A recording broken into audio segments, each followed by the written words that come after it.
History is full of amazing stories and memorable people. But we don't care about them. No hits, deep tracks only.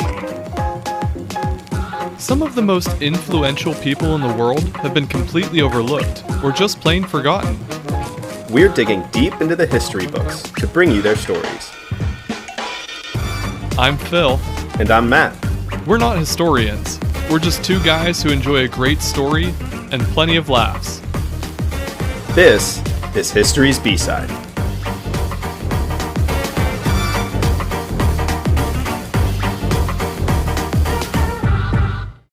Today's B-Siders are the makers of bubbles and Nazi troubles. I'm like, as a geek, really excited and proud of that episode title that I came up with. It's the one I'm most proud of. So today, since we're going to be talking about the winemakers of Champaign and their experiences during World War II, I figured it was apropos to pop some bubbles. What do you think? Sure, sounds good to me. I even have my my co-hosts on this end, Rita, somewhere in the background, who's going to be popping the champagne, and then Odie, he's 21 in dog years, but he probably won't have any actual champagne. Barley definitely won't be having any champagne. Ready? All right, well, let's get these guys opened up.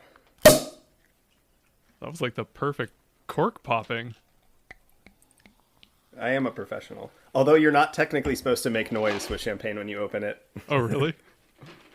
Yeah, they say it's supposed to come out like a whisper. There you go. There it is. Nice. I'm terrible at pouring champagne. Like, I don't know that I've ever poured it without spilling any over the top.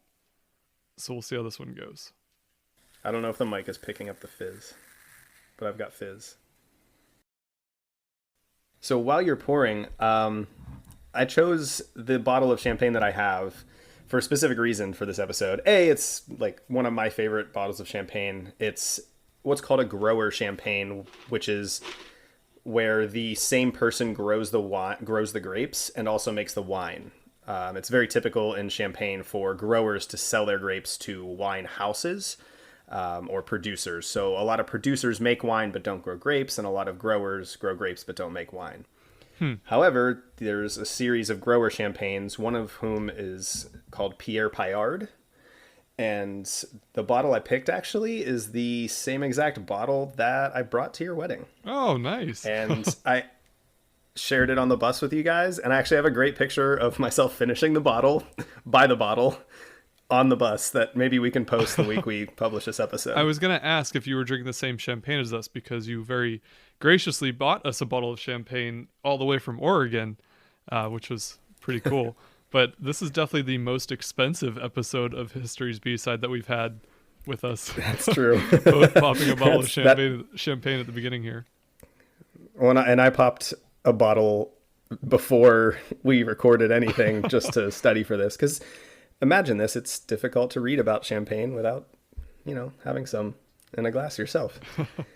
So are we ready to taste it? Yeah, I think so. Let's do it. Cheers. Cheers. Rita, you want to have the first sip? The bubbles. That might come up in the episode later. It's really not bad. So Rita's not a big champagne drinker, but she approves of this one, so we're good. I think a lot of people aren't, and I'm going to get nerdy and whiny for just a second about it. I think the reason for that is a lot of people start off drinking much cheaper forms of sparkling wine like Prosecco, which actually it doesn't seem like it is, but it's a lot sweeter and has a much higher sugar content than a lot of champagne. Some champagnes are of course sweet, but in general there's a lot of dry champagnes out there. So when people are expecting what they're used to in the form of a Prosecco or a sparkling wine from California, champagne can seem very acidic and sharp. Yeah, I could see that. I mean, we drank a lot of Prosecco when we were in Italy, and I know you and I have shared it here before as well, but there is definitely a distinct difference between the two. I mean, clearly you are the wine expert here, not me. But if I can taste the difference between it, then I think it's pretty distinct enough that, they shouldn't be mixed up too much. that that distinct flavor profile is what gives Champagne its prestige, and one of the reasons why it's, you know, both so expensive and also so sought after as a wine of France.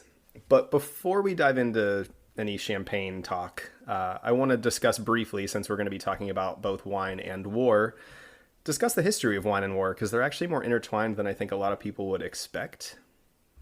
Dating back as far as the 6th century BC, Cyrus the Great of Persia ordered his troops to drink wine as an antidote to infection and illness. So did it actually have like medicinal properties to it? Like, did it actually serve the purpose he wanted? To a point, probably. Thinking about the time this was at, and this was true for a long time, till well after the Middle Ages, there wasn't a lot of potable drinking water. There wasn't a lot of safe drinking water to hydrate troops. And as we'll see, many different groups of people actually used wine as a way to purify water and supply their troops with hydration that was safe and wouldn't make them sick. There also are some antioxidative properties in wine. I'm sure some of our listeners have heard the news stories about red wine being good for your heart, and that's because there are antioxidants in grapes and thus in wine. Yeah, but that wouldn't be like an immediate cure. That's just kind of like a overall good for your health. Right, which is why I said probably to a point. Also, this was at a time where human nutrition wasn't at the level it is at right now. Access to food wasn't the same.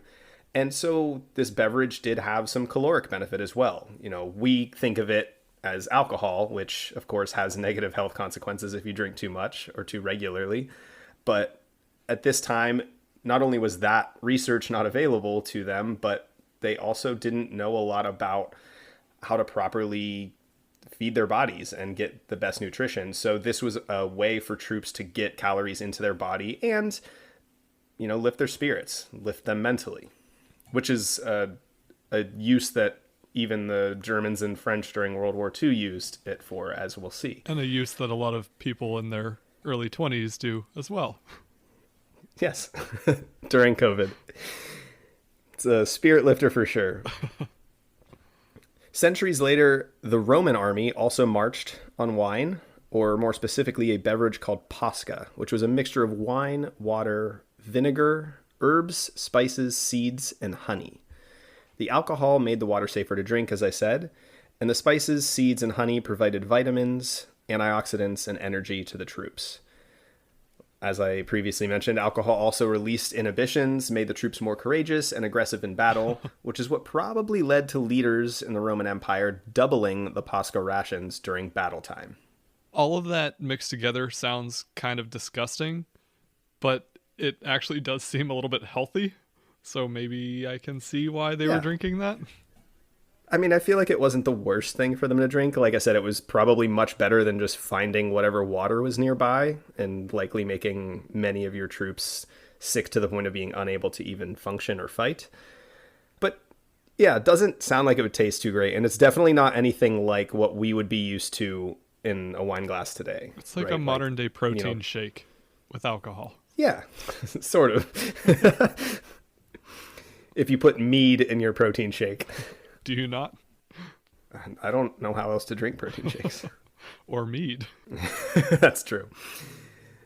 A little bit later, Napoleon hauled wagon loads of champagne on his military campaigns. And some say the reason he lost the Battle of Waterloo was that he did not have time to pick up champagne and had to fight on Belgian beer alone. To be fair, the beer probably did slow him down.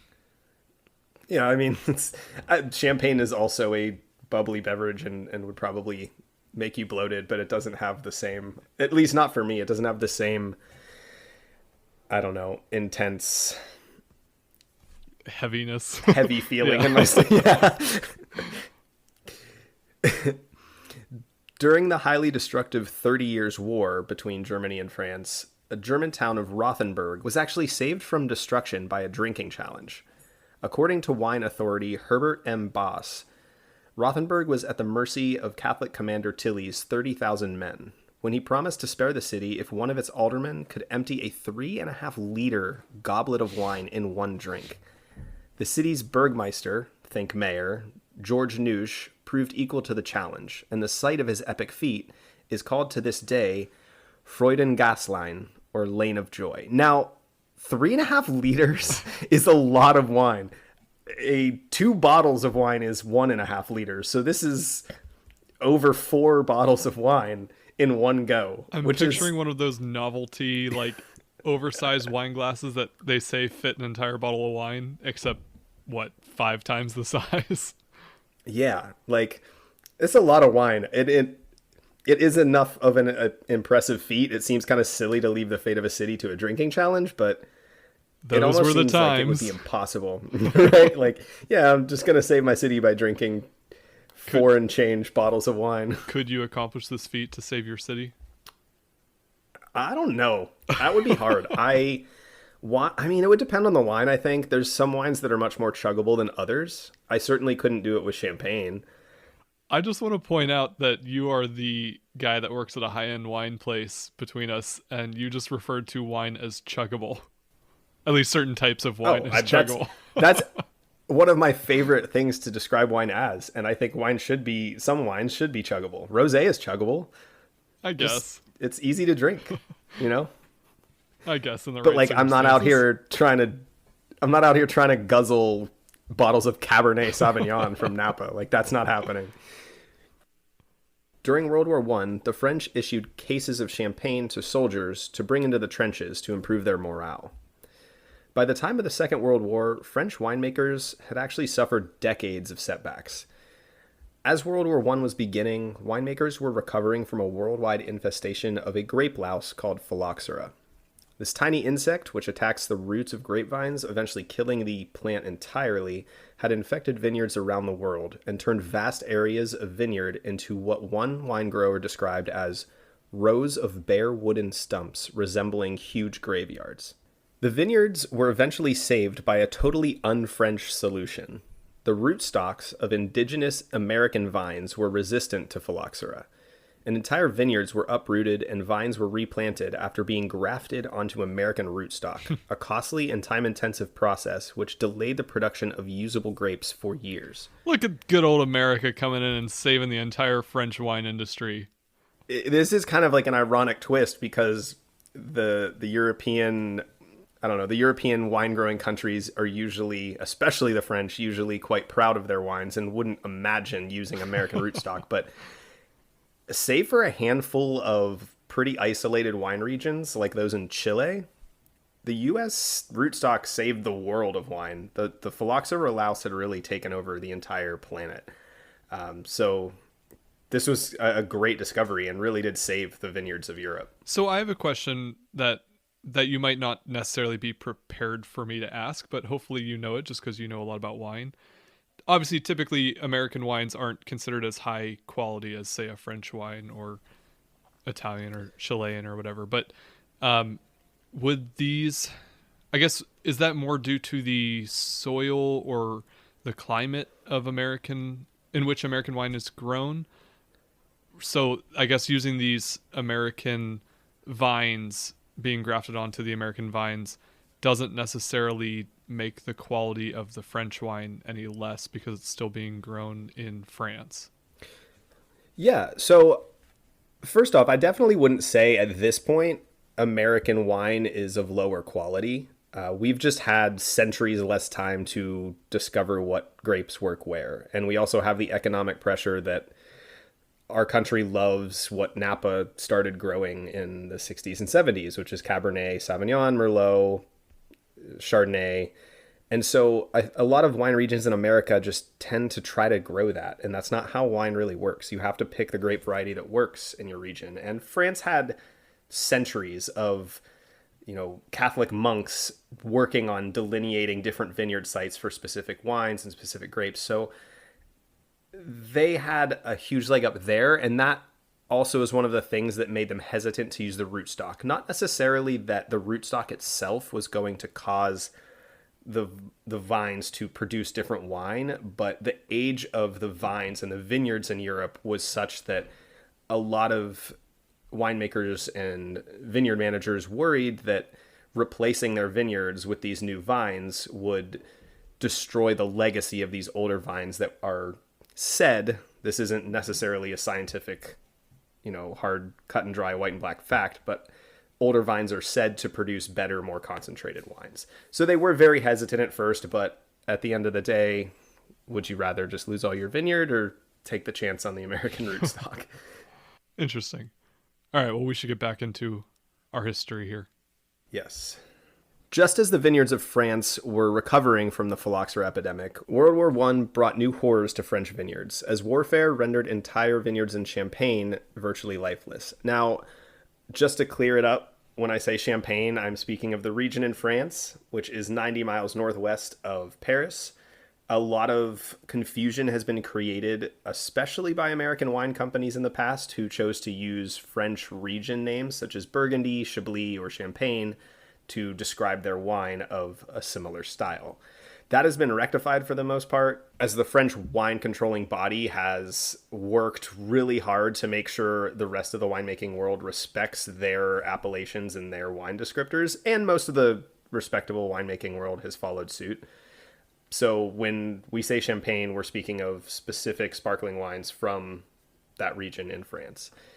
But after World War I, these vineyards had been sliced and divided by trenches, destroyed by artillery and mortar fire, which left huge craters in the ground, and the soil had been poisoned by the heavy use of chemical weapons during the war. A decade later, just as winemakers had begun to recover from World War I, another disaster struck, the Great Depression. In Champagne, major houses could no longer afford to purchase fruit from growers. In Alsace, many winemakers went completely bankrupt. Bordeaux houses were forced to accept prices below the national average for the first time in history, and Burgundian wine production fell 40% as nearly half of all vineyards were left uncultivated. And this might not seem like a big deal to us as Americans, but a good thing to keep in mind throughout the rest of this episode is that wine is a central part of French culture. It is as much a part of their culture as their language, as their food. In reading about this, it was super interesting to find that almost every person, every character mentioned in the book that I read about World War II and French winemakers owned a vineyard, no matter how small. So it really is this kind of familial cultural thing that everybody has their vineyards and they grow grapes and that's what they do. And they drink wine with every meal. And it's something that brings them joy and brings them together at holidays. So this was a huge deal to them that they were leaving entire vineyards uncultivated due to the economic conditions. Many winemakers work 2 to 3 side jobs on top of making wine simply to keep their family estates in the family. Burgundy's Domaine de la Romanée-Conti, which is now considered by many to be the pinnacle of French and worldwide Pinot Noir, whose bottles sell for thousands or even tens of thousands of dollars now, didn't turn a profit until 1959. Oh, wow. That's 30 years. Like, that's a long time to not turn a profit and keep making wine. So were they making money before all this happened? And they went 30 years basically in the red, and then eventually they started making a profit 30 years later? Right. Yeah, I mean, the houses in Bordeaux, and when I say houses, that's just a common term for French winemaking production facilities or companies. But especially in Bordeaux or Burgundy or Champagne, I mean, these were very prestigious wines enjoyed by kings and princes and dukes and presidents. So they fetched a high price tag and they had a lot of demand, especially in the Western world, such as the United States and the United Kingdom. So they did have a really strong export market before all of these disasters struck within a 50-year period. In addition to all of this, the culture of the Roaring Twenties had introduced cocktails to Parisians, whose taste changed away from champagne in favor of the trendy and higher proof beverages. At the same time, prohibition in the US and the Russian Revolution had further caused decreased demand from the East and the West. So with all this happening back to back to back and pretty much across the French wine industry, was it really worth it? Or to, give the pun here, was the juice worth the squeeze? Yeah, I mean, I think we have to go back to what I said about it being a central part of their culture. I think the question, was it worth it, would baffle many French people, only because they, I think, would have worked to the death to save these vineyards. It would be akin, and it's not even a great metaphor because our country is much newer and hasn't been working on anything as long as France has been working on making wine. But it would be akin to asking Middle America to just stop farming. It's like it's been I guess that's generations. True. Yeah. It's like generations of their families worked on farms and cultivated these vineyards and had, I mean, some of these people had bottles in their cellars that were 150 years old that their great-great-grandfathers had made. And yeah, so I mean, you see even in that analogy, though, that farming trends have changed because of just pressures on the industry or the market. I don't know if that's the proper way to describe farming. Absolutely. But, and I guess probably the wine industry has changed, but you just don't really imagine it changing that much. Well, it did change. In fact, Champagne itself was not always bubbly. It's only been bubbly for a couple hundred years, and most of that was a So new. pure accident. Yeah, it was just an accident, actually, because they didn't understand fermentation, and it was so cold in Champagne that the fermentation would stop over the winter and then restart again in the spring, causing the bubbles, which the French considered a curse until the people in Britain loved how fun the bubbles were. And that was one of the reasons for the transfer over to this beverage we know today as Champagne. Interesting. Before we jump into the events of the war, though, I want to take a short break. I know we've gone over a lot already in the half an hour, but give our listeners a little break. Go grab yourselves a glass of wine, a glass of bubbly if you have it, and we'll see you in just a minute.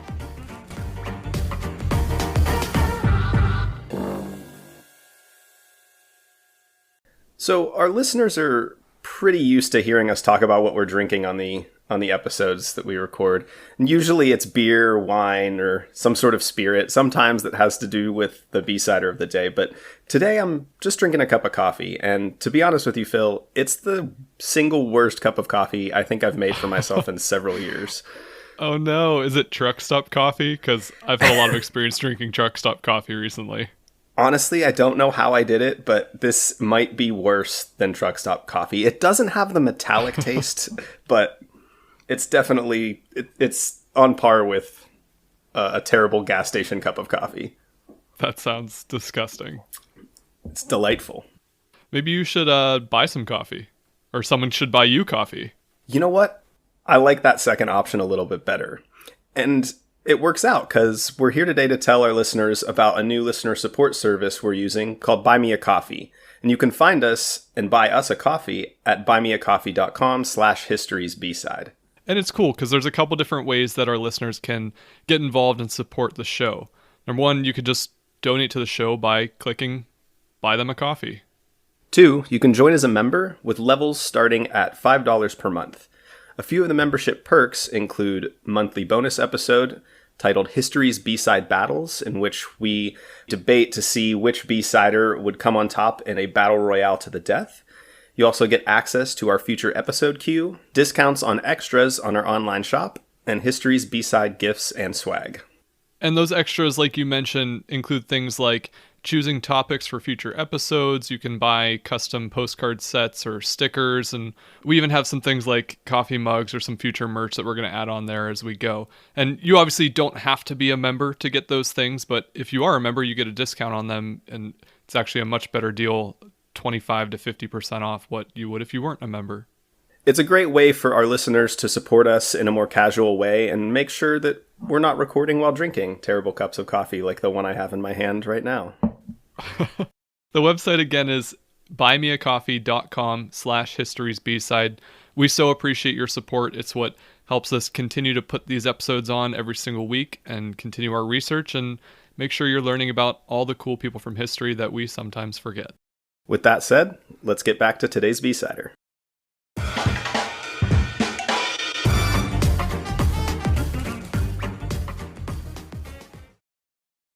All right, welcome back. Hopefully you've returned with a glass of wine yourselves, as this episode should be properly enjoyed with one. That's how we're doing it. Yes, we are. I refuse to do this episode without a glass of champagne in my hand. So cheers to our listeners who are following suit. So to start off with the events of World War II, we're going to jump right into the fall of France to Germany. For several years prior to the war, diplomatic tensions were really high amongst all of the involved countries.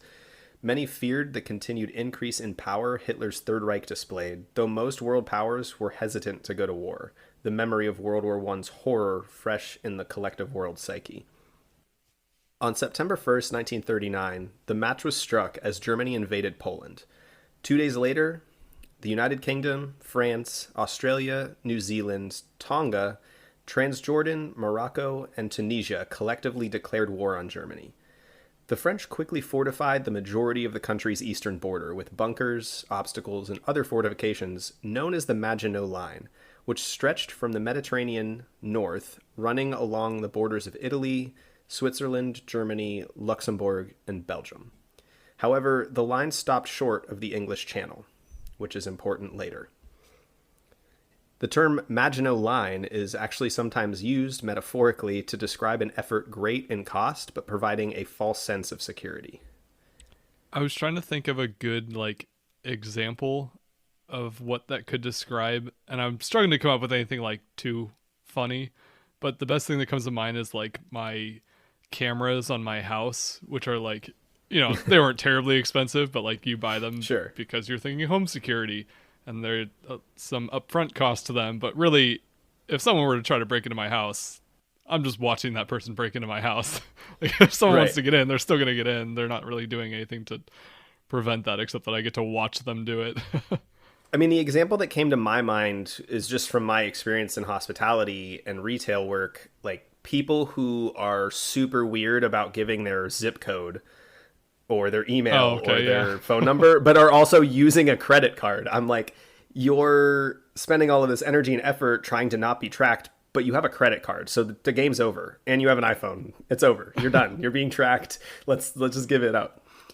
It's like the people that share the Facebook statuses that say, I do not consent to Facebook using my image or any of my personal information, except, you made a Facebook account and you already agreed to their terms of use by having one and posting on it and using it. Yeah. I mean, that's the best metaphor I can find. But essentially, this Maginot Line gave the French a lot of confidence, but was really poorly used and poorly planned out. So for the next 8 months, actually, throughout the rest of 1939 into 1940, the French awaited the coming war. As previously mentioned, most were reluctant to return to conflict after the First World War, and the attitude of French soldiers on the fortified front line was described as, quote, a curious form of lethargy, unquote, by Janet Flanner of The New Yorker. This period of inaction was called Le Drôle de Guerre, or phony war. The French Cold War. Yeah, literally. I mean, basically, they kind of just sat there waiting for war to happen without it actually happening. Yeah. But eventually, those times did come to pass. On May 10th, 1940, the Battle of France, or the Fall of France, as it's sometimes called, began. The German offensive moved with lightning speed through the Low Country of Belgium and Holland, skirting around the fortified Maginot Line. By June 12th, the Germans had overrun Champaign. 2 days later, they entered Paris. Other units carried on, marching south past the vineyards of Burgundy's Côte d'Or. By June 28th, they had reached the Pyrenees, their final destination being the port city of Bordeaux on the Atlantic coast, which was the commercial center of France's wine trade. And the reason I'm using these landmarks is, of course, that they're all major wine industries. I'm sure there are other landmarks in France that are important to World War II, but we're going to focus on the wine-centric ones. By the end of this offensive, the French army, which was considered one of the strongest in Europe, had been easily overwhelmed. The losses were staggering. 90,000 dead, 200,000 wounded, and more than 1.5 million were taken prisoner. So do you know why France was so easily defeated? How Germany was able to move in so quickly? Yeah. So a part of it was that they were poorly prepared and were using outdated military tactics. They had, I think, really more so than Americans that participated in World War I, because it happened on French soil, the national collective psyche really was scarred by that war, and many people, I think, thought it would be the same. It would just be a war of outlasting your opponent, sitting on one side while they were sitting on the other side shooting at you, and you were shooting at them. And that's why the Maginot Line kind of happened. They figured, all right, let's bunker down and get ready to defend. And so they poured all of these resources into these rather unwieldy defensive lines, soldiers in bunkers and stored ammunitions in bunkers and underground. And so that didn't mix well with the other part of my answer, which is the German Blitzkrieg, which was a new form of war. Their tanks, the Panzer tanks, were the best in the world, period. And they were faster, they were stronger, and more well-armed than any French tanks. And any battle, and this, it includes a lot of battles with other Allied forces, but especially with the French, any battle that was a primarily tank-fought battle, the Germans were winning, period. It wasn't even a contest. Yeah. And so when the Germans managed to bust around to the north of the Maginot Line into France, the French army had a hard time unbunkering. They were stuck. They were in these, holed up in these unwieldy positions where they couldn't move quickly and couldn't catch up. And so it was kind of a, worst of both worlds situation where the Germans were moving super fast and the French couldn't.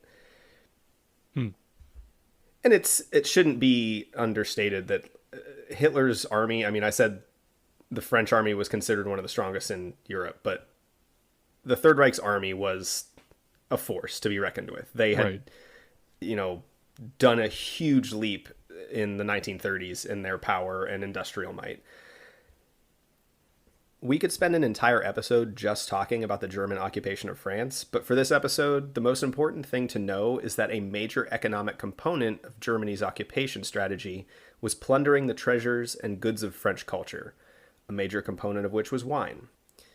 For the same reasons discussed at the beginning of the episode, wine was a major target of Hitler's plunder, with bottles of fine French wine being distributed to the German army throughout the war. One of the biggest initial targets was the world-famous Parisian restaurant La Tour d'Argent, particularly its famed cellar, which contained over 100,000 bottles of some of the best wines in France. Jeez. 100,000 bottles! I don't even know what that would look like. How big would their wine cellar have to be? Huge. I don't know. I haven't stocked enough wine cellars, I guess, to know exactly how big that would have to be, but it would have to be, stories. Where you work. Or city blocks. Where you work, how many bottles of wine do you have in inventory? We usually carry between 1 or 2 to 4 or 5 bottles of each label, and we have 1,300-ish labels. It depends on the week, but we have about 1,000 and change different labels and a couple of each. So you could have like I would 4,000 bottles-ish? Yeah, I would guesstimate if we're, just for comparison's sake, at the upper end, 10,000 bottles could fit on our shelves. And it's a big space too. It's not a little shop. So like, you're talking 10 times that much. Yeah, minimum. I would guesstimate probably the area the size of a standard basketball court, but just stacked 10 feet high the entire way, every square foot with wine. Is that where you want to spend your bachelor party someday? Yeah, if you can find that, sure. So, anticipating the looting of their cellar, the restaurant manager Gaston Masson and the owner Andre Terrell's son Claude went to work. They knew hiding everything would do little but arouse suspicion amongst the Germans, so they decided to wall in the best 20,000 bottles of their cellar, including every bottle of the spectacular 1867 vintage, Andre's pride and joy, and part of the restaurant's cellar that made it so famous across the world. The Germans arrived, with them a special emissary from Hitler's chosen successor, Field Marshal Hermann Göring. Knowing what was at stake, Gaston Masson invited the officer in and informed him that all of the 1867s had been drunk. The officer promptly replied, "That can't be. Are you sure? I have been told about that wonderful wine."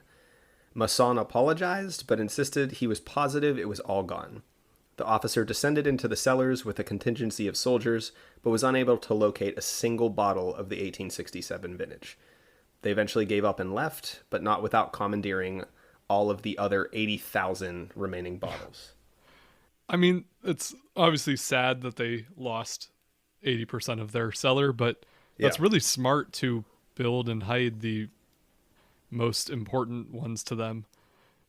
But also, Gaston Masson has a lot of Gregor McGregor feel to it if we're going to start criticizing some names. Yes, he does. That's true.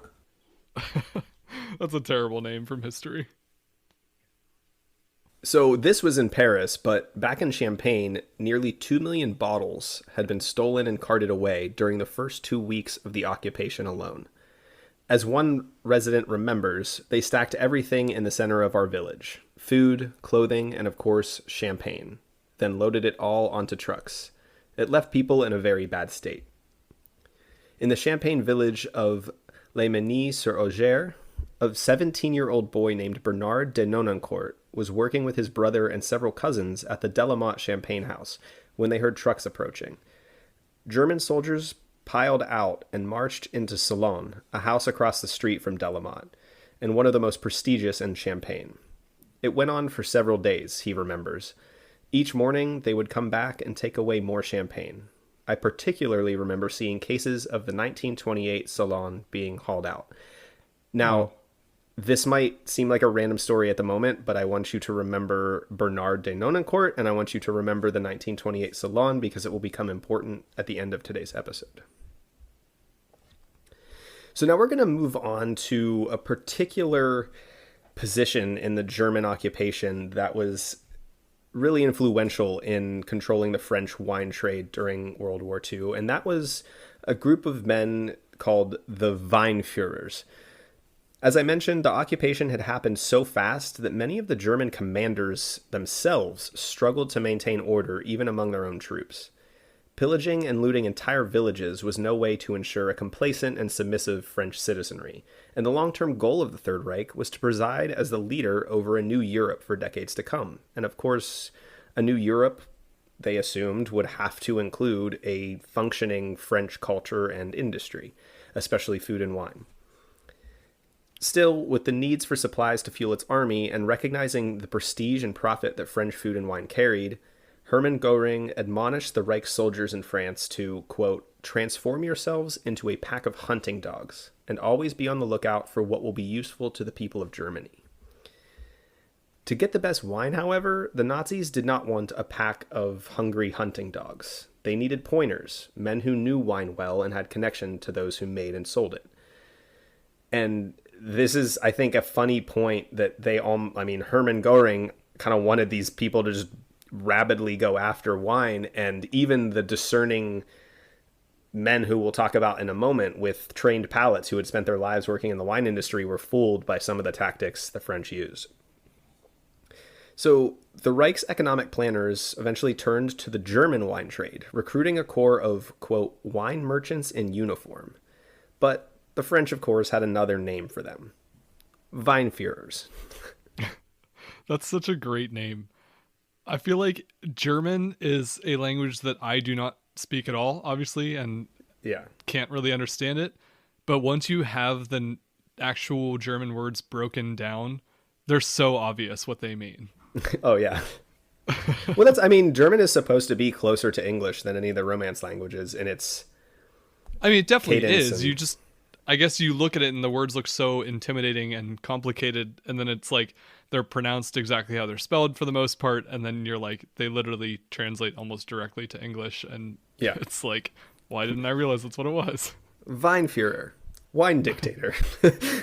So these guys were basically like, they're wine experts, but they're military wine experts. Like it's an actual military position. It was an actual military position. The men themselves weren't necessarily military men. For the most part, they were wine people. They had worked in the wine industry their entire lives, and that's why they were chosen for these positions.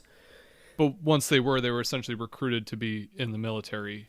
Correct, yes. Role. If several of them refused to wear the Nazi uniform, in fact, the ones that were placed in Bordeaux and Burgundy were actively, if not internally, anti-Nazi. But there were some, they were distributed uniforms to wear as military officers. Probably a good point to interject here with our like second true standpoint of the History's B-Side podcast and say that Nazis are bad. Does that mean that History's B-Side podcast is anti-fascist? I'm not going to touch that one. I couldn't help but ask. Portland Matt couldn't help but ask. So the job of these, quote, Beauftragter der den Weinimport Frankreich, Perfect. excuse my German, which meant agents for importing wine from France, was to buy as much good French wine as possible and send it back to Germany, where it would be resold internationally to make a profit for the Third Reich's war. The Weinführers offered dramatically low prices to producers for their wines, but simultaneously controlled the ports and railways, prohibited sales to French civilians, and restricted access to international markets, essentially forcing French winemakers and merchants to sell to the Germans for whatever price they wished. Despite this, many in France were relieved at the appointment of these merchants in uniform. Most of them were chosen from the German wine industry and had connections, even close friends, in the French wine community. Their businesses also depended on the continued success of the French wine industry, and many saw past the war to a future time when they would again need to rely on France's wine to make a living. As such, many of these, wine merchants in uniform had a much more compassionate attitude towards the French citizens and culture, and were far better alternatives to Goring's more brutal and careless pack of dogs. So you obviously don't hear much about the German wine industry, aside from a couple specific types of wine, I would think. Sure. What was the German wine industry like? Like, how did it compare to the French wine industry at the time? Yeah, so, the German wine industry is primarily centered around Riesling, which is probably what you were thinking. And they make a handful of other grapes as well that we don't necessarily need to get into here because it's not important. But the wine industry in Germany is smaller, but still, nearly as old and nearly as cultured as France's. It's not as significant a part of the culture, only because Germany is much more beer focused and is focused on their beer culture more than France. But there were lots of producers in Germany and still are. And these wine importers, Germany wasn't a poor country. They had been working across the border with French winemakers for decades. In fact, one of the French regions, Alsace, that I previously mentioned, actually traded countries like 5 different times between the 1850s and the 1940s. They went back and forth from being German to French to German to French to the point where their culture is much different. Even though they're technically now in France, their culture is different from the rest of French in that it's partially German. A lot of the names of the producers you see in Alsace are German names, and the food is influenced by German culture. And there was actually a part of the book I read, Wine and War, that mentioned that some of the people that had lived through this time had been, switched over from French to German citizenry and back like 3 or 4 times. So there's a lot of crossover between the two countries, even though we don't think of Germany as a wine country. So I guess now is a good time to reveal to our History's B-Side audience that I'm not sure when this is actually going to publish, but I think it will be before Rita and I are going to Germany, so we're going to need some tips from you about what wine we should be drinking when we're there. But hopefully we don't have any, COVID pandemic things that cancel that trip. I actually looked to see if you were going to be close to any German wine regions. Unfortunately, they're all pretty much in the southwestern part of the country, so not really close to Munich, but I'm sure you'll run into some French wine, and I can definitely help you translate some of those menu names, because they can get pretty intense, especially in German. Well, at the very least, we'll hopefully have some new stories to talk about on our podcast for people that are tired of hearing us talk about Italy. Yeah. So now that we've kind of covered the Weinführer as a general concept, we'll focus in on one of them in particular. In Champaign, the man chosen for this position was Otto Kleibisch of Mattis Müller, a winemaking and importing firm in Germany's Rhineland. Bernard de Nonancourt, who we previously mentioned from Champaign, stated, quote, "We were so happy we got someone from the wine trade and not a beer man."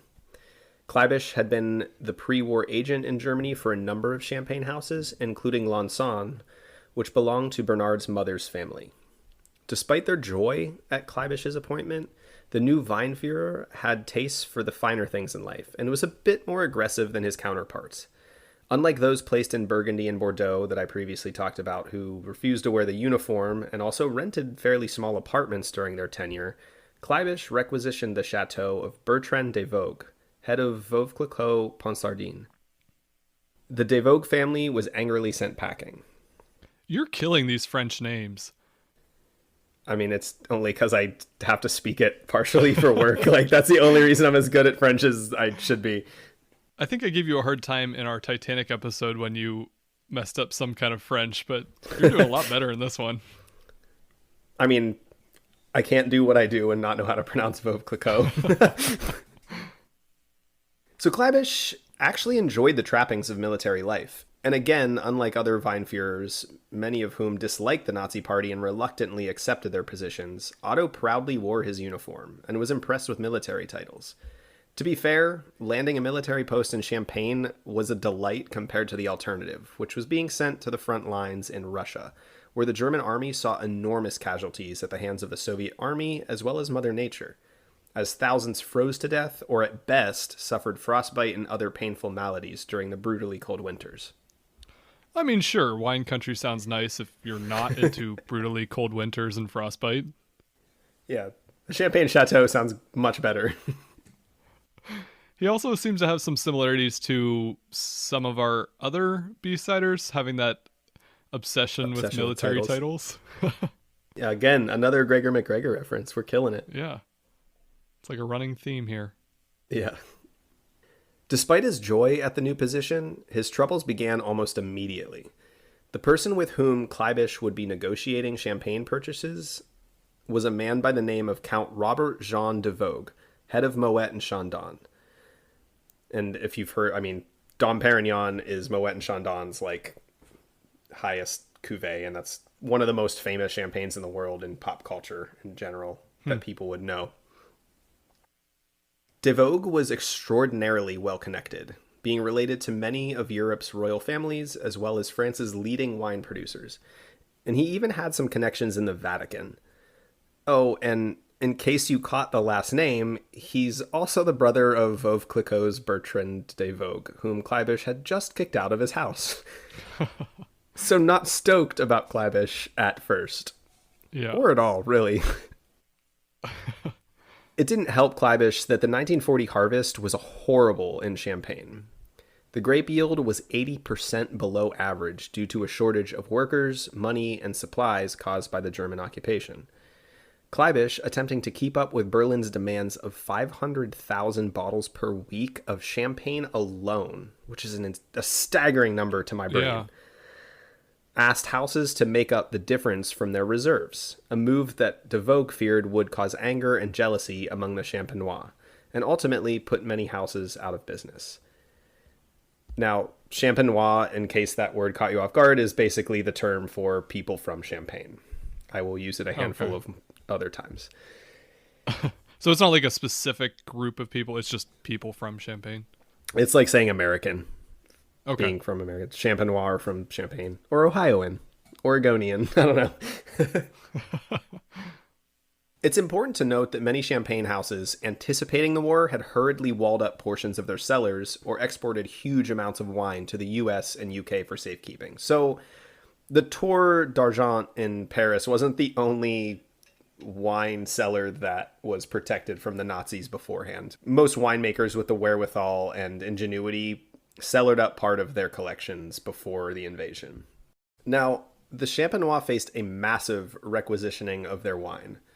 Paul Roger, the house that made Prime Minister Winston Churchill's favorite champagne, was ordered to send large quantities of its famous 1928 vintage to Berlin. Christian de Billy, head of the house who was born that same year, stated, quote, "It was such a great vintage. We never had a lot and tried to hide what we could, but it was so wonderful and well known that it was impossible to keep it out of German hands. Kleibisch knew it was there." In response to the requisition and knowing it would put many houses like Paul Roger out of business, DeVogue called together producers and growers to set up an organization to represent the interests of all of Champaign. "We are all in this together," he told them. "We will either suffer or survive, but we will do so equally." The organization created was called the Comité Interprofessionnel du Vin de Champagne, or CIVC, and still represents Champaign's interests to this day. The CIVC was intended to enable producers to present a united front, and DeVogue was chosen as its leader and point man. He believed that the Allies would eventually win the war, and had the courage to represent Champaign in the face of Germany's demands, so that everything would be kept at an economically sustainable level until after the war was over. So how are they able to actually establish this committee while under German occupation? You would think that the German soldiers, military, I mean, I guess I don't know what the military presence was like aside from just having the Weinführers there, but it seems like they wouldn't be able to actually establish a committee to regulate the production and distribution of French wine.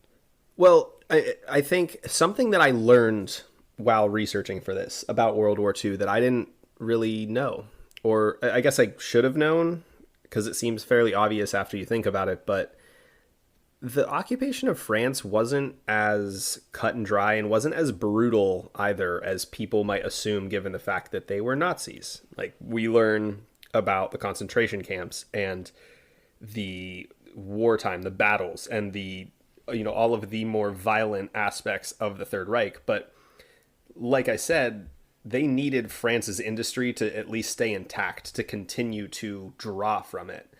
And so, in a way, in the same way that like Alexander the Great had to preside over his entire empire in a way that didn't piss off enough people to cause a revolution, the Third Reich kind of had that same situation going on in France where, to a certain degree, they were horrible and pillaged and killed and destroyed cities and villages, but it kind of had to be reeled in after a certain point after the initial invasion because they still needed the French industry to continue, and they didn't have the people to do it, nor did they have the expertise. In fact, there were some that, Kleibisch worried that one of the things that would happen was that Germans would just come in and start trying to make champagne.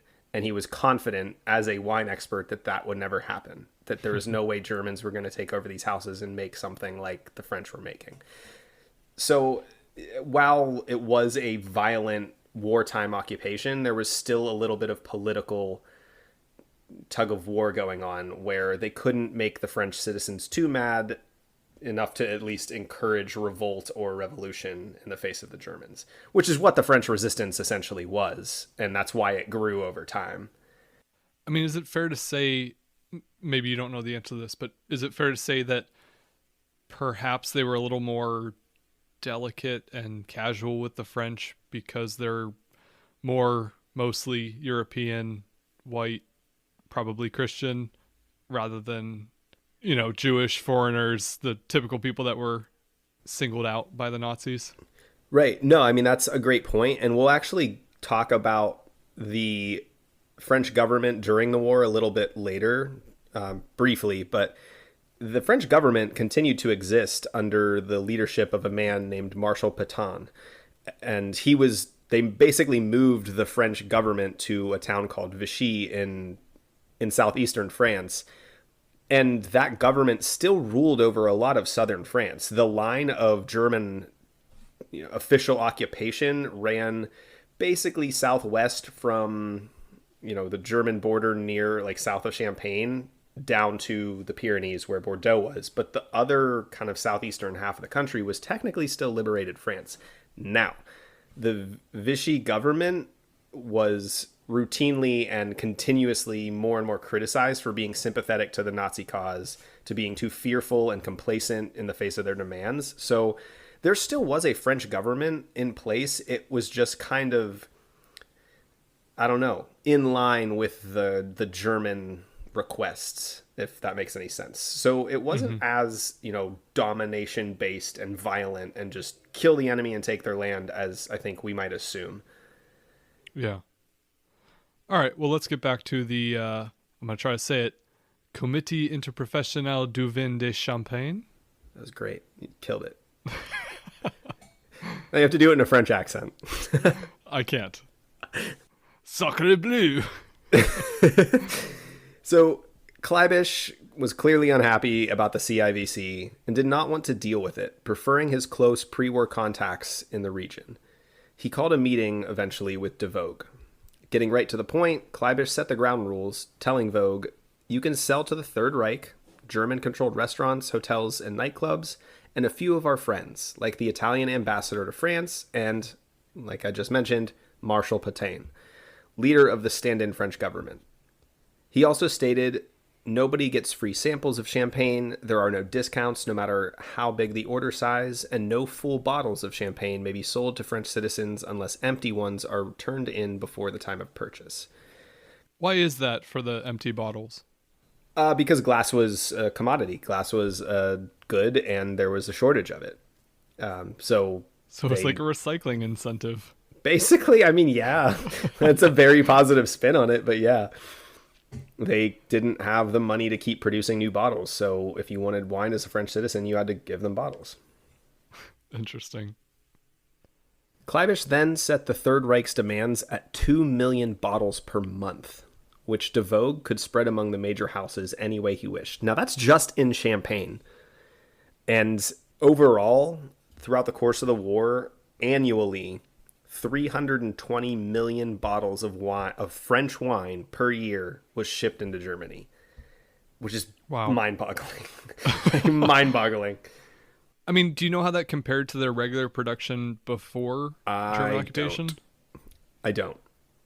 I imagine that much wine wasn't going straight into Germany. I wouldn't be surprised if that much wine was going to the UK and they would have had to and been capable US. of producing that much. Maybe they just cut off where they were distributing elsewhere. Well, yeah, and that's basically what happened. They weren't able to distribute elsewhere and were forced to. But also, with all of these hardships, it was hard to produce champagne, which actually leads nicely into the next point. DeVogue initially refused Kleibish's demands, insisting that 2 million bottles a month was going to be impossible to meet. After a heated exchange of negotiation, the two men, however, arrived at an agreement. Producers would work longer days to meet those demands in exchange for extra hours of electricity, which had been closely rationed by the Germans.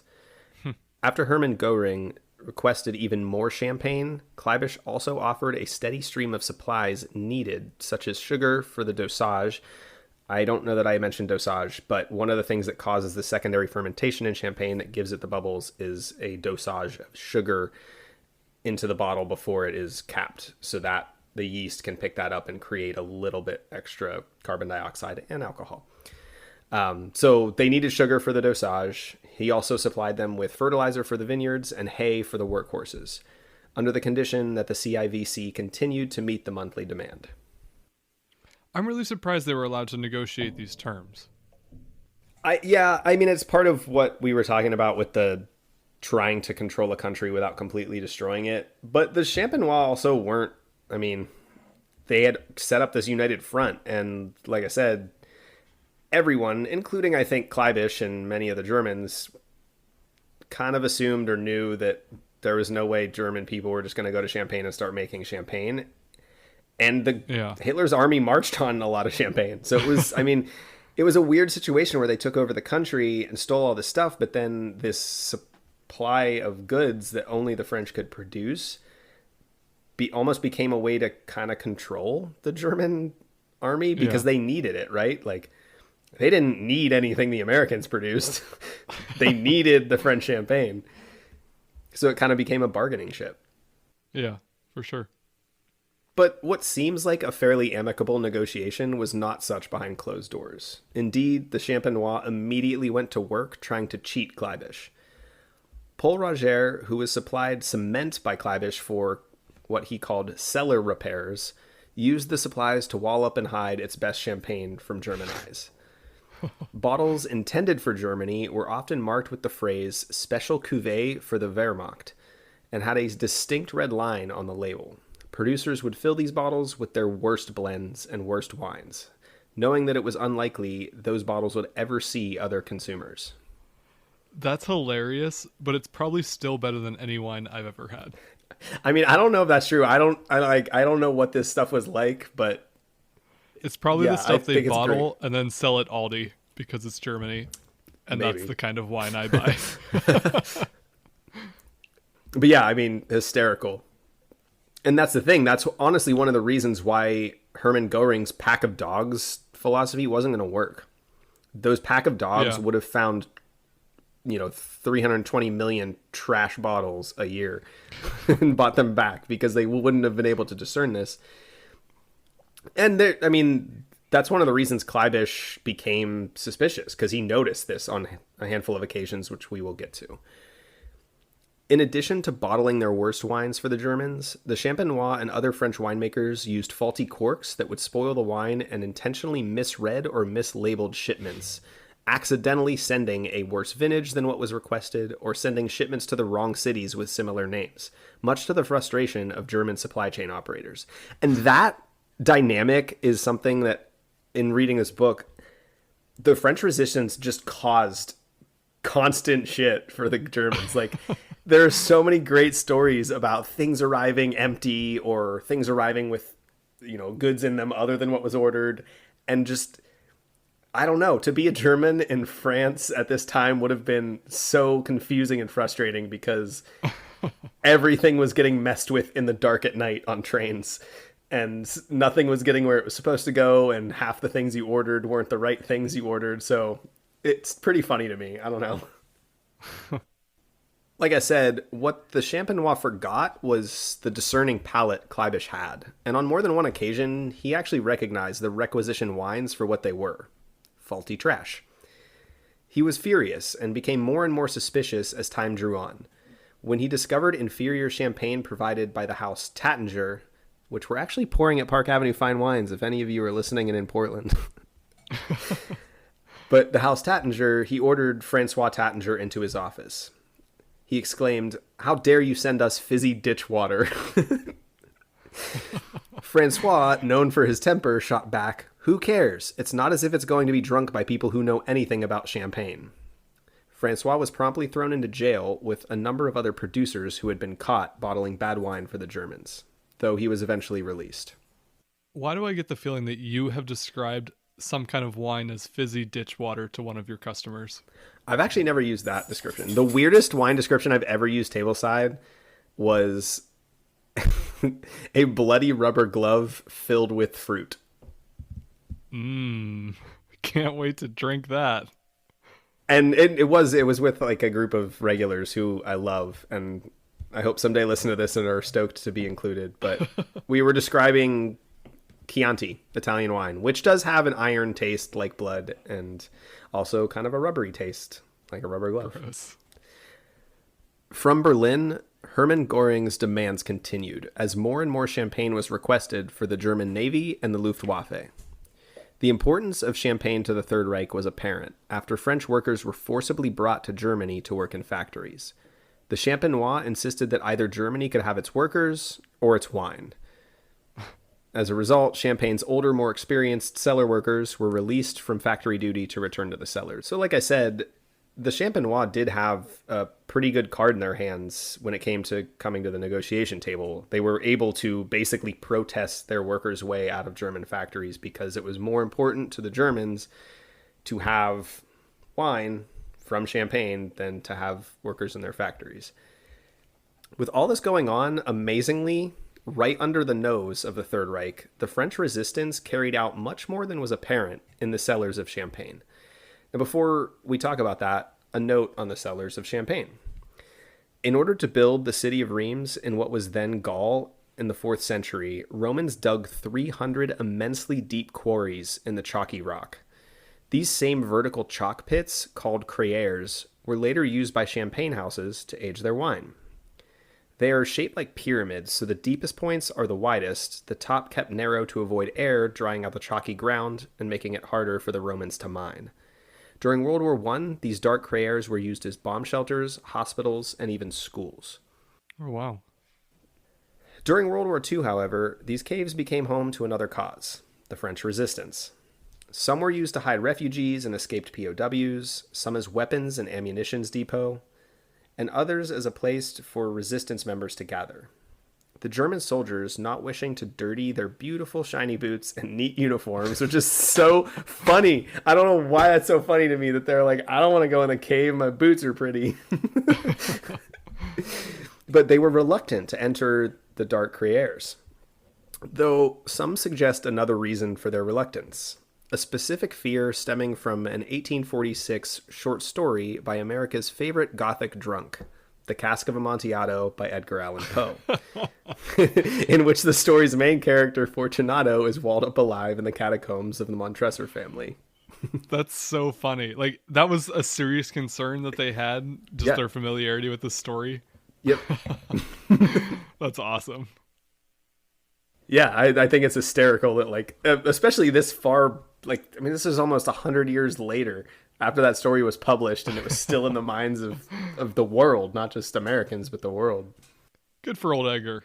Yeah, I know, right? He got somewhere other than dying in a ditch drunk.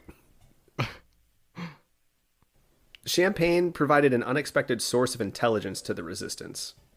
In 1940, a large shipment of champagne was ordered to be sent to Romania, where only a small German unit has been stationed. A few days later, Germany invaded Romania. The resistance realized that Hitler distributed the bubbly to soldiers after a major victory as a way of saying, the Führer thinks of his men first. From that point on, the resistance, with the help of the major champagne producers, kept meticulous track of large shipments, using them as a possible indicator of a German offensive. In fact, in 1941, the Germans placed a huge order of champagne, asking that the bottles be specially corked and packaged so that they could be sent to, quote, a very hot country. That very hot country turned out to be Egypt, where Rommel was about to begin his North Africa campaign. The information was relayed to British intelligence in London. I was waiting for this. Like, they right? obviously had some kind of access to the distribution channels that, you know, eventually they're going to be able to make that some kind of counterintelligence. Yeah. Super smart, super dumb on the Nazis' part to, I don't know, be like ordering the same kind of wine for all of their victories. It actually reminds me a little bit of what you talked about in our Lizzie Maggi episode, where they use like special versions of Monopoly as, I guess, maps to help POWs in wartime. Yeah, kind of an unexpected way to gather intelligence. Yeah. It almost would have worked in the Germans' benefit to like order champagne to just random regions, kind of like the Allies did with D-Day, where they sent codes talking about an invasion in southern France and thrown off the expectations of the enemy. Yeah, for sure. As the war went on, Kleibisch became more and more convinced that the Champenois, especially DeVogue's Moet and Chandon, were colluding with the resistance. They were. He was right. After Kleibisch ambushed DeVogue with arrest during a meeting at his office, DeVogue was imprisoned and eventually sentenced to death. In response, for the first and only time in history, the entire champagne industry, growers, producers, labor, management, and merchants went on a full strike. No more champagne. Kleibisch was stunned and labeled the strike an act of terrorism and warned that force would be used unless it ended immediately. The Champenois ignored him and doubled down. Which basically caused Kleibisch to be paralyzed. Pressure from Berlin and the sour situation in Champaign made him fear the spotlight. He didn't want his superiors to remove him from his post and send him to the raging Russian front. DeVogue's sentence was suspended, and instead he was simply kept imprisoned, a sentence that he served until the liberation of France. It's really crazy to me how important Champagne was to Germany. And by Champagne, I don't mean the region necessarily, although the region clearly was, but the beverage. Or just wine in general. Like, they literally had this huge bargaining chip / Exactly. I don't know, just they could withhold it from Germany if they weren't able to produce the levels that they wanted or that they needed.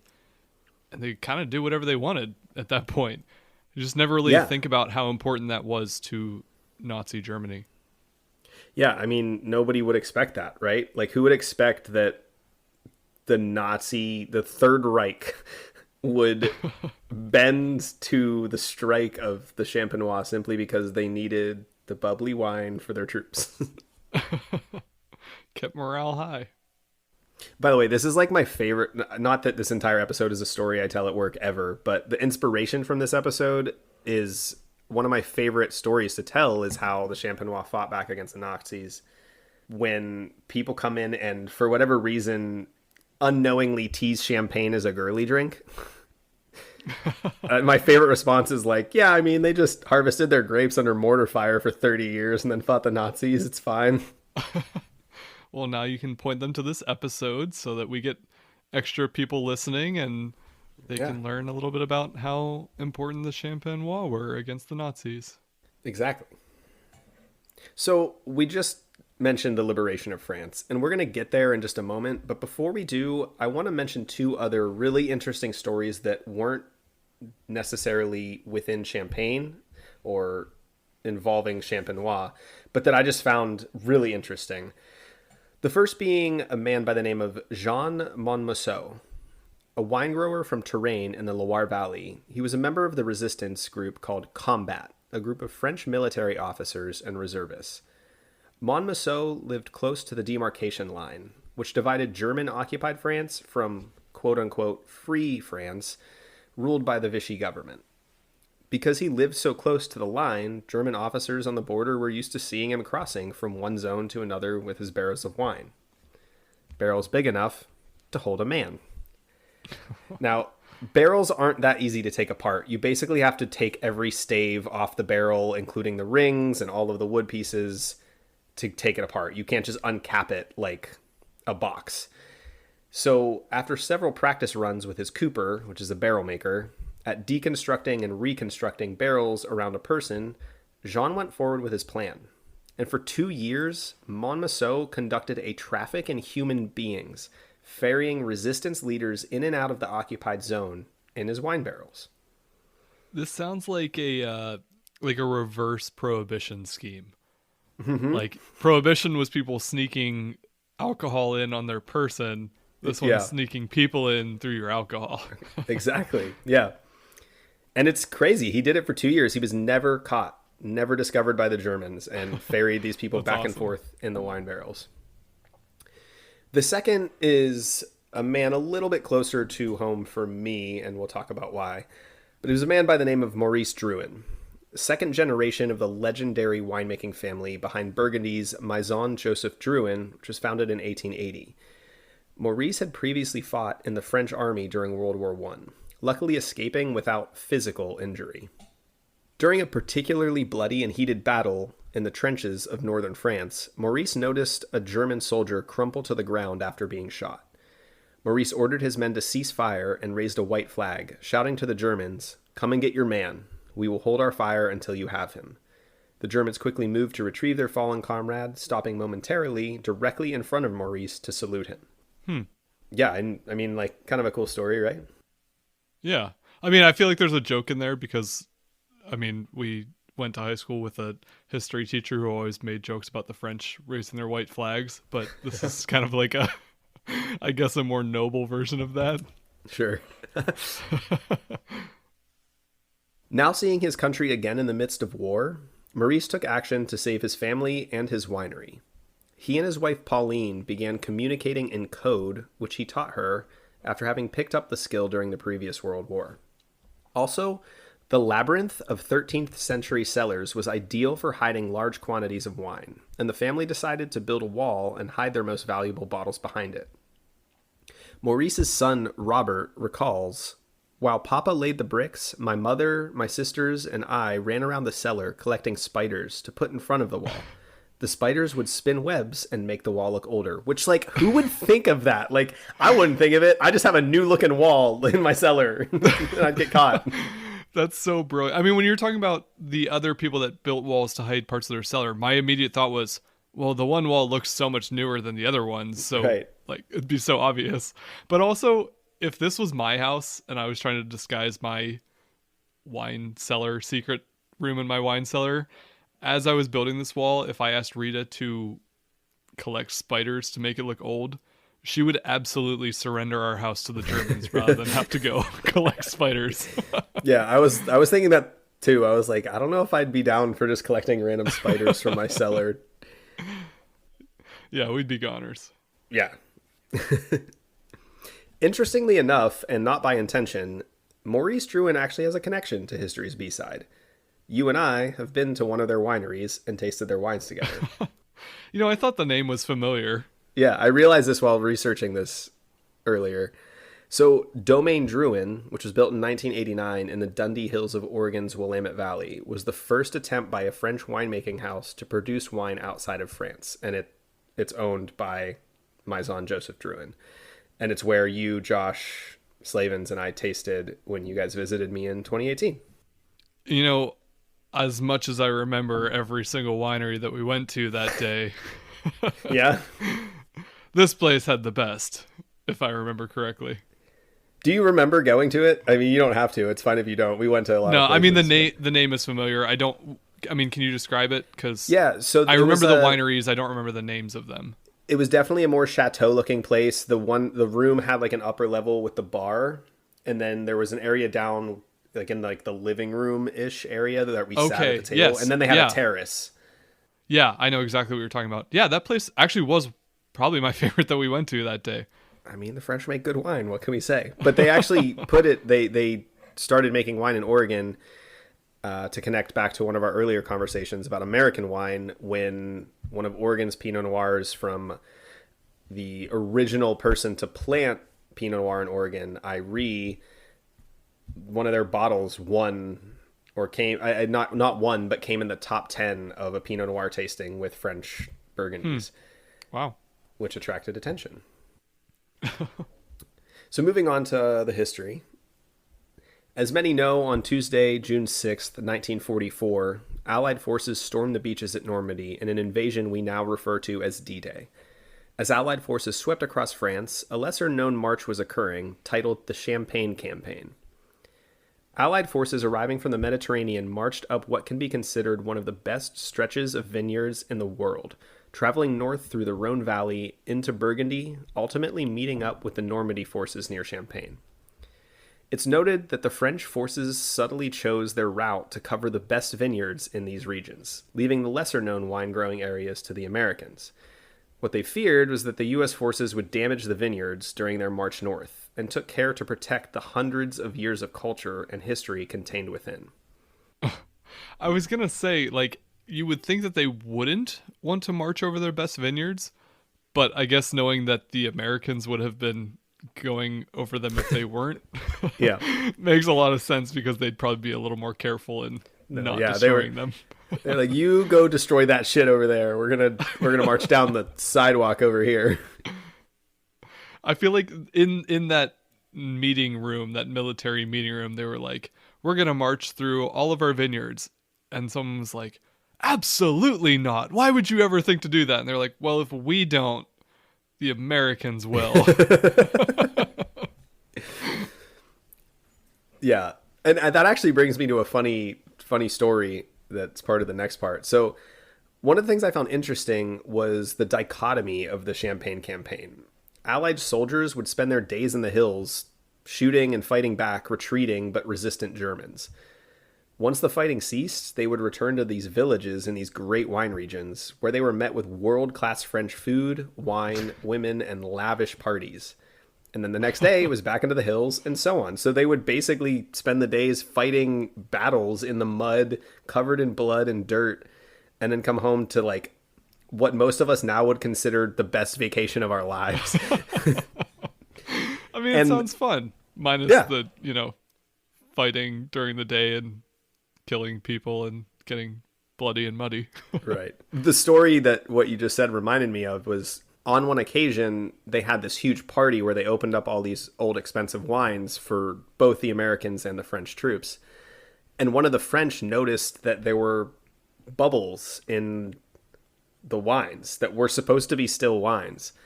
And to their horror, realized that an American had spiked the wine with medicinal alcohol to increase the alcohol content. And so the Americans were overjoyed, of course, because it's higher proof wine now. But the French were horrified, absolutely horrified, but kind of forced to just take the celebration in stride because it was their liberation. But I just thought that was a funny story. Good to know that the America that just came out with a more alcoholic version of White Claw, is the same America that we've always had. Pretty much. Yeah, as I joked earlier today, I said I was going to mix my champagne with coffee, but they literally were just dumping Everclear into their wine.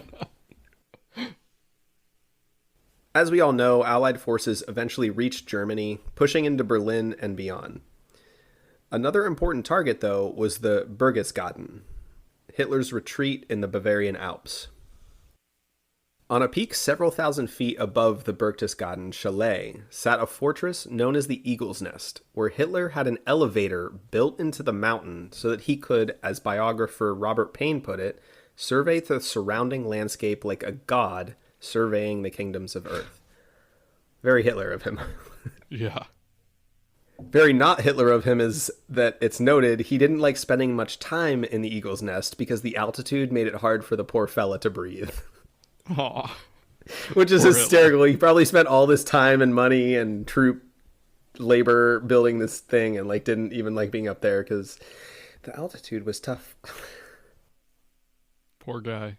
And it's here that we return to Bernard de Nonancourt's story. Remember that Champenois that I told you to remember at the beginning? For he actually happened to be one of the Frenchmen who first arrived in Berchtesgaden. As he stared in awe at the mountain and the surrounding landscape, Bernard's commanding officer shouted, "You, de Nonancourt, over here. You're from Champaign, right? You must know something about wine." Bernard nodded. "We have a special assignment for you," the officer continued. "You're going mountain climbing tomorrow." The officer explained that military intelligence believed that much of the wine that the Nazis had stolen had been stashed in Eagle's Nest. The next day, Nonancourt and a small team of French soldiers ascended the mountain into the fortress. Inside, it was dark, and Bernard switched on his flashlight. He only took a moment to realize what he was looking at. An enormous room filled from floor to ceiling with every great wine he had ever heard of, even the most legendary vintages. He made a quick calculation, estimating that the room held at least 500,000 bottles. Wow. Yeah. Crazy amount of wine.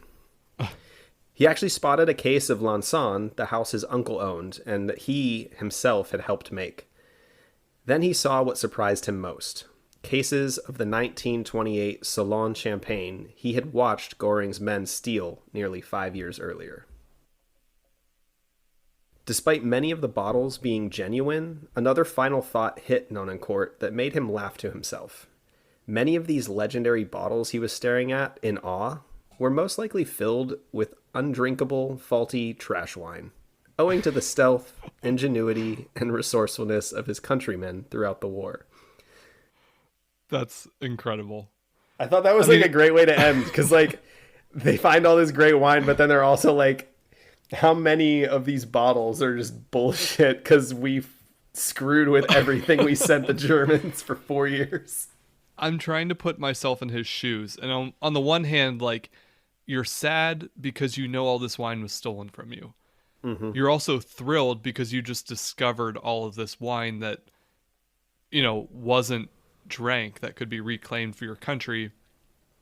And then you also remember that it's probably not the wine that should be in the bottles. It's probably trash wine. So you're both like, proud of your country for the fact that they duped the Nazis, but also a little disappointed because it's trash wine. Like, it's not worth taking back to your country and salvaging.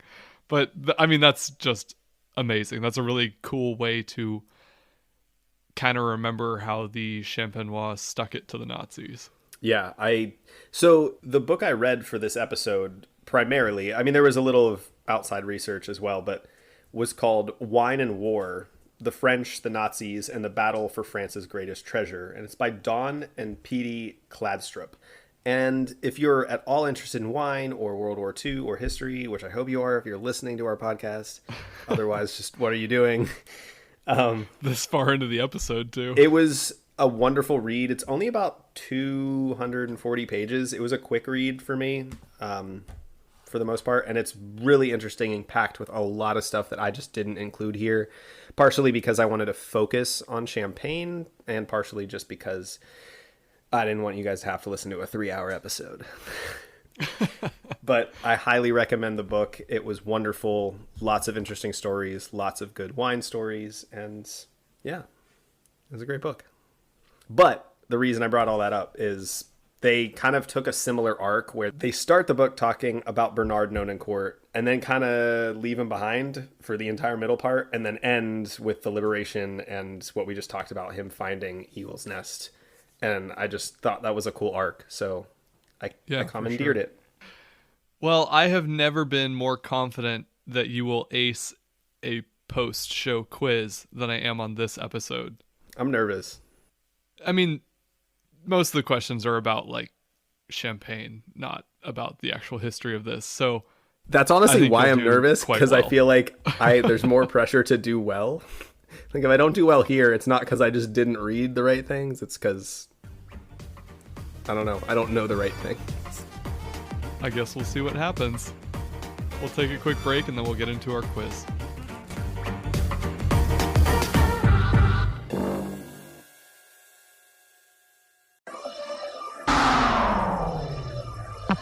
Establishing connection to Science Night. Executing protocol. Relaunch.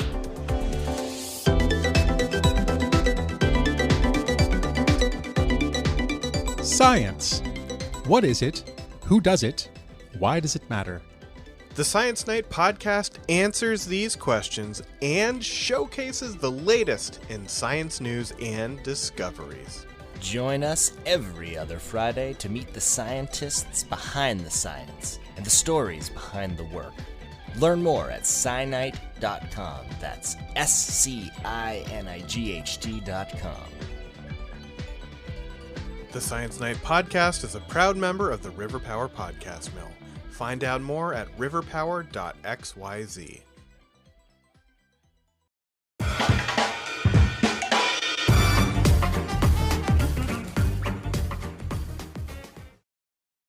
Thank you for listening to our very long episode about wine and war.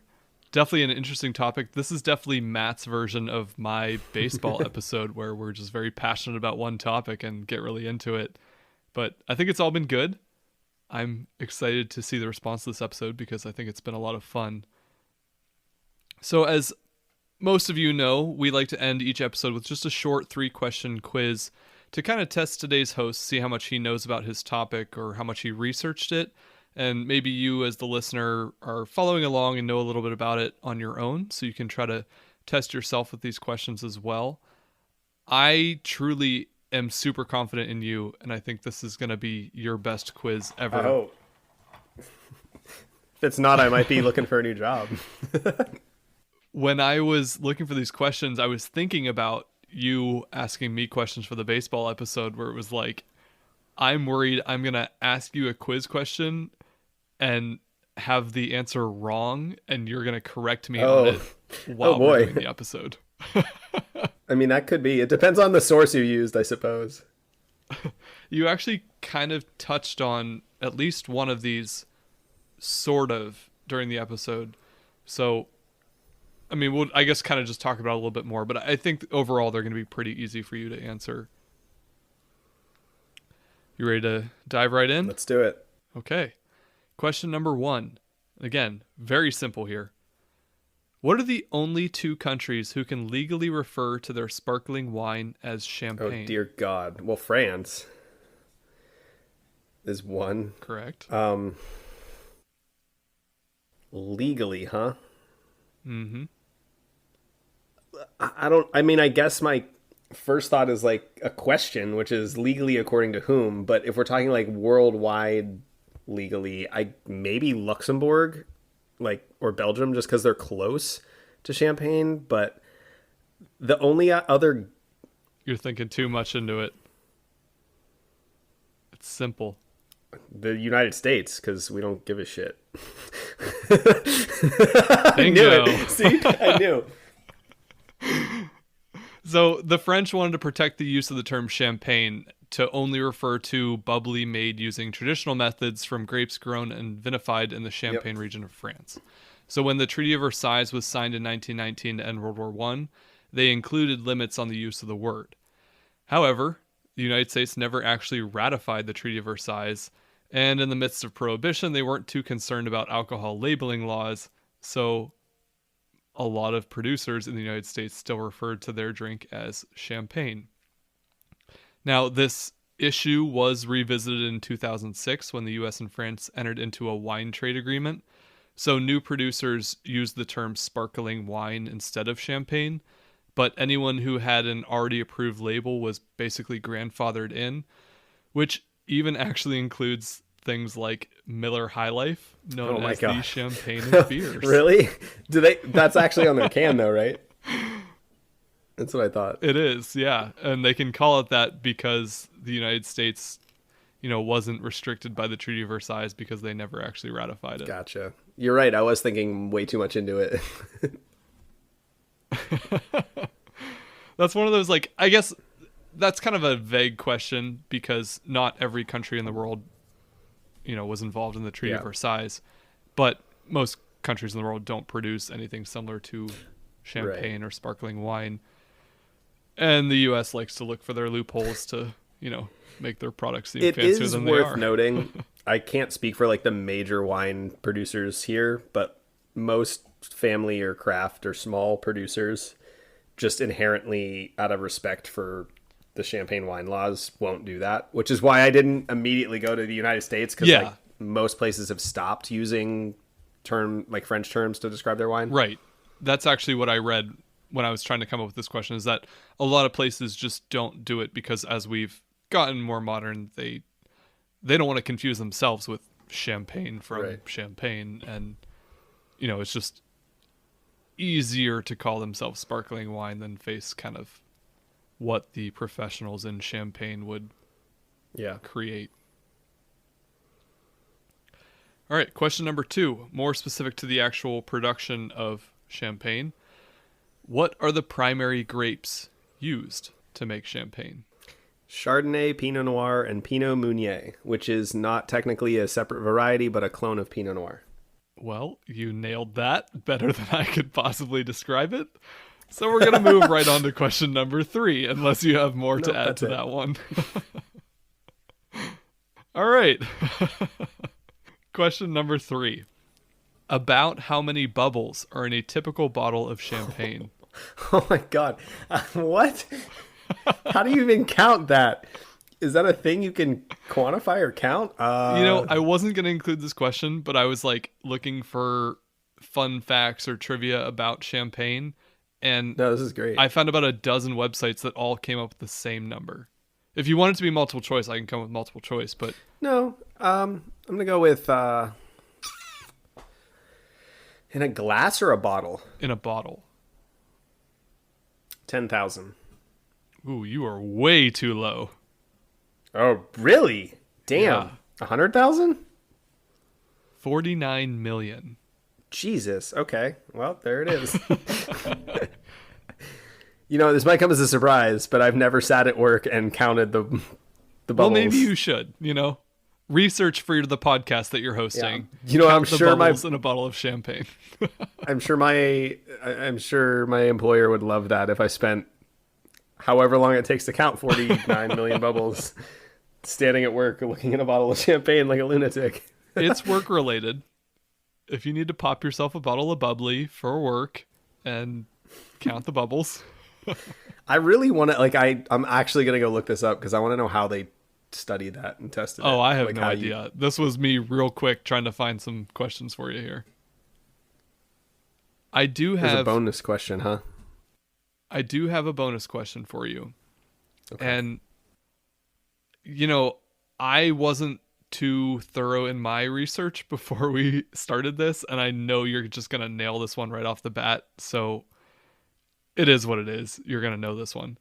But the bottle of champagne that you bought for me for recording this episode is, I'm not sure the total connection, but it's somehow tied to 007, who is better known as James Bond. And in his films, he's seen drinking champagne more than 35 times. He actually drinks champagne more than any other drink, which is surprising because he's famous for his martini, which is stirred, not shaken, or did I say that backwards? I don't know. Not the biggest James Bond fan. Yeah. I know But- you're right that he says that, but I don't know which one it is. I think it's shaken, not stirred, but I don't know. Whatever. But he drinks champagne more than anything else. But what is his preferred brand of champagne? Oh God, I mean, I would guess Bollinger because that's what I got you, but I don't know. You're right. I didn't look at the bottle before before I picked this question, and I looked at it, I was like, oh man, it is the actual brand. Okay. Bollinger's. I was like, this is either a terrible trick question or... No, he's actually seen drinking Bollingers in 14 of the James Bond films. So that's his favorite brand of champagne, apparently. That's so funny because for some reason in my head, I thought he drank the cocktail called a Vesper. Maybe he does that too. Maybe it's just different movies, different things. Like we said, we're not big movie guys, so we'll have to watch some James Bond. Clearly much bigger on our booze than movies. But, you know, James Bond is fictional. We're about real history here. Exactly. And, you know, booze has a lot to do with history, apparently. We've had a couple episodes on it. It truly does. It does. So, we've been doing this on a couple of our more recent podcast episodes. Our main topic, good guy, bad guy. There wasn't necessarily one individual person for this episode, but I think for the most part we can say that all of the Champenois were pretty much good guys. They were anti-Nazis, and our podcast is firmly anti-Nazi. Yeah, I agree. I mean, I don't think you can fault them much, especially with how much they went through and their continued resistance to the Nazis. Yeah. I love this episode. This was such a pleasure. Not that all of our episodes aren't fun to learn about, but this was a real pleasure to learn about and research just because I'm particularly passionate about it. And I hope that comes through in our episode. I mean, as the non-wine guy on this podcast, I enjoyed it. I enjoyed listening to it, and I enjoyed drinking champagne as we recorded this. So, as you should. I hope it'll be a good episode. It was a lot of fun. As always, thank you all so much for your continued support and listening to our podcast. We sincerely hope you enjoy it and enjoy learning with us. If you have any questions or comments or suggestions, please feel free to reach out to us at historiesbside@gmail.com or contact us on social media. We'll see you next week. Thanks for listening. History's B-Side is an independent, listener-supported podcast. Leave us a review or subscribe to the show on your favorite podcasting service. And follow along on Facebook, Twitter, and Instagram at History's B-Side. Send us your feedback or inquire about sponsorship and advertising opportunities by emailing us at historiesbside@gmail.com. You can donate to the show at buymeacoffee.com/historiesbside. While you're there, check out our membership perks, merchandise, and more. This episode was researched and produced by your hosts, Matt Melito and Phil Hall. Thanks for listening to History's B-Side.